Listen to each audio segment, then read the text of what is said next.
교과책에 밑줄 치는 내 남자와 함께하는 교과를 토의하는 시간 15분 교토시 시작합니다.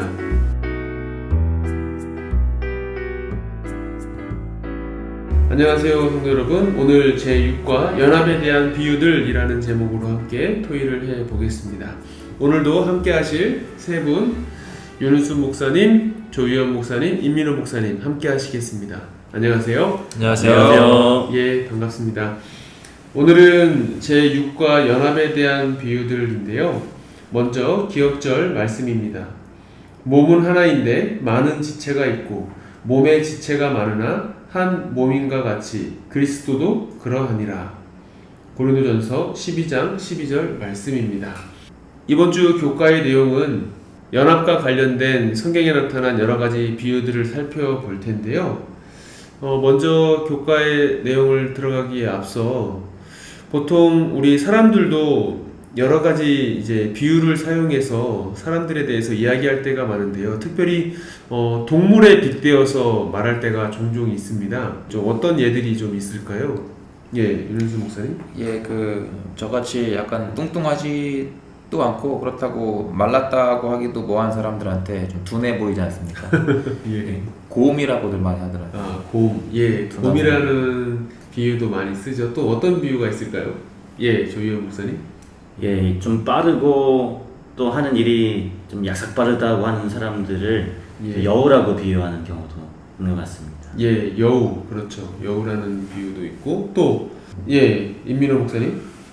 좀 느릿느릿하고 예. 그런 사람들을 빗대어서 예. 늘보, 나무늘보 뭐 이렇게 표현하는 것 같더라고요. 나무늘보. 예. 네. 그렇죠.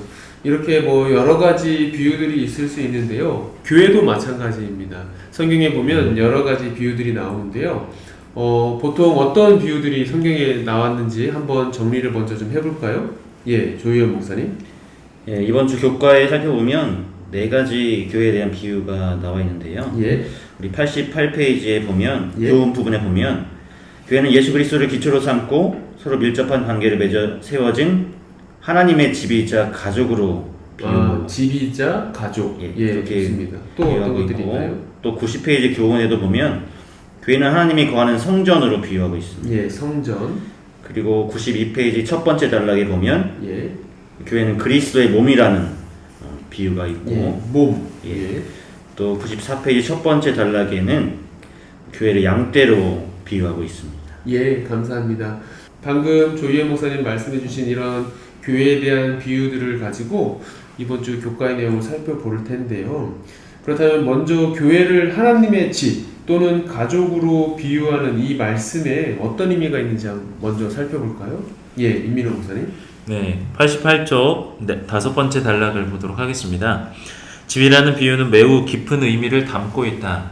이것은 사람들이 서로 맺고 있는 관계에 의존한다.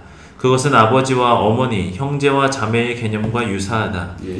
가족 구성원 사이의 결속은 단단하기 때문에 종종 그 충성도는 다른 것들을 초월한다 라고 나타나 있습니다. 예, 또요? 예, 윤은수 목사님. 예, 89페이지에 보시면은 예. 또 설명이 있습니다. 교회의 신자들은 커다란 한 가족의 일원이다. 우리는 아담이라는 동일한 조상을 통한 인간 가족의 일원일 뿐 아니라 동일한 중생의 경험을 통하여 둘째 아담이신 예수님과도 연결되었다. 예. 따라서 우리는 함께 공유하는 교리적인 진리 때문만이 아니라 예수님 안에서 새로운 삶을 얻은 회심한 영혼들이 되었다는 경험을 통해서도 서로 연합하게 된다라는 설명이 있습니다. 예, 감사합니다. 그렇죠. 아담의 후손이라는 차원에서도 크게 가족이지만 또 더 중요한 것은 예수님을 믿고 새롭게 거듭났다는 차원에서, 그래서 우리가 하나님의 자녀가 되었다라는 것에서 또 우리가 한 가족이 아닌가 이렇게 생각을 해보게 됩니다. 또 하나 교회를 설명하는 데 있어서, 비유하는 데 있어서 그리스도의 몸으로 이제 설명을 하는데요. 여기에서 또 우리가 얻을 수 있는 것들, 교훈들 뭐가 있을까요? 예, 조희연 목사님. 예, 우리 교과책 92페이지 두 번째 단락에 예. 이렇게 되어 있는데요. 예. 몸이 다양한 기능과 책임을 맡은 여러 지체들로 이루어진 단일 구성체인 것처럼 예. 그리스도의 몸인 교회도 마찬가지다라고 교훈을 주고 있습니다. 예, 다양한 기능과 책임. 예, 좋습니다. 또요? 예, 임민호 목사님. 네, 92쪽 네 번째 단락에 보면 진정한 기독교의 연합이란 단순히 다양함 속에서뿐 아니라 다양함에도 불구하고 다양함을 통해서 이루어진다는 심오한 진리를 전한다고 말을 하고 있습니다. 예, 또 어떻게 좀 설명할 수 있을까요? 예, 윤은수 목사님. 예, 저희 재림 교회 측면에서 또 이렇게 교훈이 있는데요. 예. 92페이지 다섯 번째 단락입니다. 예, 제7일 안식일 예수 재림교는 거의 모든 배경과 문화와 환경으로부터 나온 사람들로 구성된다. 우리는 민족, 종족, 문화, 교육, 연령의 차이로 인하여 그리스도 안에서 나눠지게 허용하지 않는다. 예, 또요. 예, 조희연 목사님. 예, 93페이지 첫 번째 단락에 또 이렇게 교훈을 주고 있습니다. 예, 교인들이 각자 예수님과 영적으로 연결되면 전체 몸은 동일한 양식을 먹고 자란다. 그러므로 하나님의 말씀을 연구하고 배운 진리에 순종하며 그리스도의 몸 안에서 예배와 기도로 연합하는 공동체적인 경험의 중요성은 아무리 강조해도 지나치지 않다라고 교훈을 주고 있습니다. 예, 감사합니다. 또 하나 좀 비유를 살펴볼 텐데요. 성경에는 우리를 양떼로 비유하고 있습니다. 우리가 그런 양떼로서 선한 목자이신 예수님을 우리가 어떻게 따라가면 좋을지 또 살펴보겠습니다.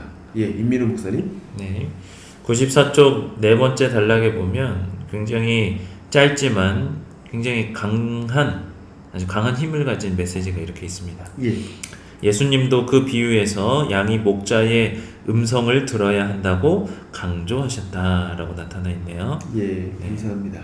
또요. 예, 다음 페이지에 보시면은 양들은 그의 음성을 알아듣고 그에게로 올 것이다. 자기 양을 다 내놓은 후에 앞서가면 양들이 그의 음성을 아는 거로 따라오되 목자의 음성을 듣는 일은 매우 중요하다. 사실 하나님의 백성의 연합과 안전성은 그분과의 거리에 달려 있으며 그분의 음성에 대한 순종에 직접적으로 관련이 되어 있다라고 설명을 하고 있습니다. 예, 감사합니다. 우리가 양떼로서 이 선한 목자이신 예수님의 음성을 먼저 알아야겠고 그 음성을 들으면 그 음성이 들리는 방향을 따라가는 것 중요하지 않나 이렇게 생각을 해보게 됩니다. 예, 이제 교과의 좀 내용을 마무리하면서요. 오늘 교과의 내용 전체적으로 다시 한번 윤은수 목사님께서 정리해 주시겠습니다.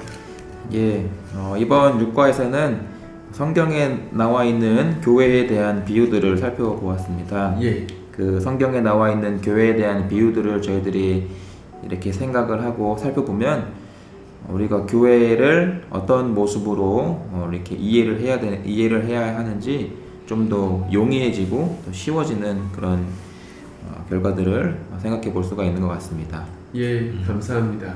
저희 교토시는 항상 쉬운 교과 토의 방송 되도록 다음 주에도 최선을 다하겠습니다. 고맙습니다.